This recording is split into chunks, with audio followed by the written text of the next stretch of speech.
बच्चों याद रखना कि निम्नलिखित शब्दों में से किसी एक शब्द के दो अर्थ लिखिए। अनेकार्थी शब्द आएगा पेपर में। क्या आएगा? अनेकार्थी। तो मैं तुम्हें बताता हूँ, जैसे इसमें लिखा है अरुण, ऐसे 3-4 शब्द आएंगे, उनमें से किसी एक को उठाकर तुम्हें लिखना। अरुण, प्रातः का सूर्य, सूर्य का सारथी, हल्का लाल रंग। ये इसके 3 नाम हो गए अरुण को। मान लो आ गया अज, अज नाम का आ गया पेपर में, तो परमेश्वर, बकरा और शिव जी। इसके बाद में आता है अनंत। तो अनंत का क्या होता है? आकाश जिसका कहीं अंत ना हो। 2 शब्द हो गए। इसके बाद में आता है अंबर। अंबर का होता है आकाश और वस्त्र। ठीक है ना बेटा। अब आता है अंश, भाग, खंड, अवयव, कंधा, कला, बहुत सारे इसके नाम होते हैं।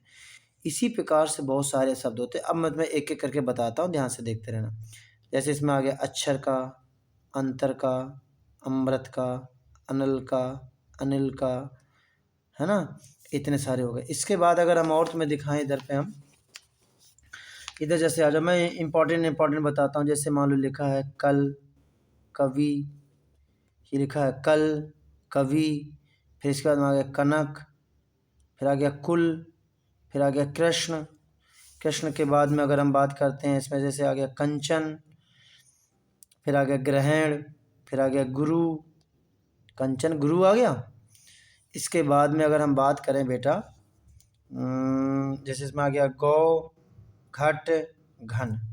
ये अपने हिसाब से हमने तुम्हें इम्पोर्टेंट बताए, बाकी तो वैसे बहुत सारे होते हैं पेपर में। अब इसके बाद में अगर हम बात करें बेटा, जैसे जलज, जैसे इसमें आ गया जलज, जलज की बात होगी।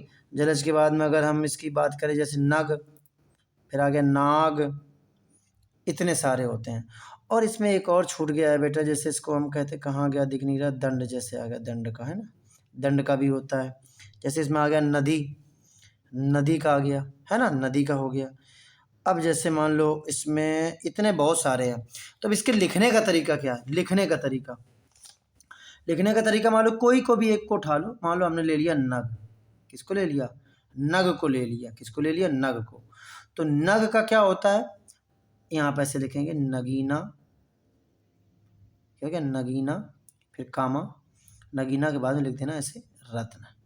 अब पेज प्रश्न नंबर ऐसे डाल देना, प्रश्न नंबर 13 ऐसे बीच में। आगे बस में प्रश्न नंबर 13 हो गया हमारा। तो प्रश्न नंबर 13 में डाल देना नग, नगीना, रत्न। मतलब किसी भी क्वेश्चन में आए तो तुम्हें ध्यान देना है कि किस में कह रहा है, तो बीच में प्रश्न पढ़ना चाहिए। किस, मान लो ये नग दूसरे पॉइंट में था, तो दूसरा पॉइंट यहाँ डाल दिया। तो दूसरा नग, इसका अर्थ होता है नगीना और रत्न। 2 अर्थ हो गए, कंप्लीट हो गया। तो भैया ऐसे ही तुमको ये अनेकार्थी शब्द होते हैं। क्या होते हैं बेटा? अनेकार्थी शब्द हम पढ़ रहे हैं। क्या पढ़ रहे हैं? अनेकार्थी शब्द। इनको हम कहते क्या हैं? अनेकार्थी शब्द। अनेकार्थी शब्द होते हैं बेटा। Okay, thank you.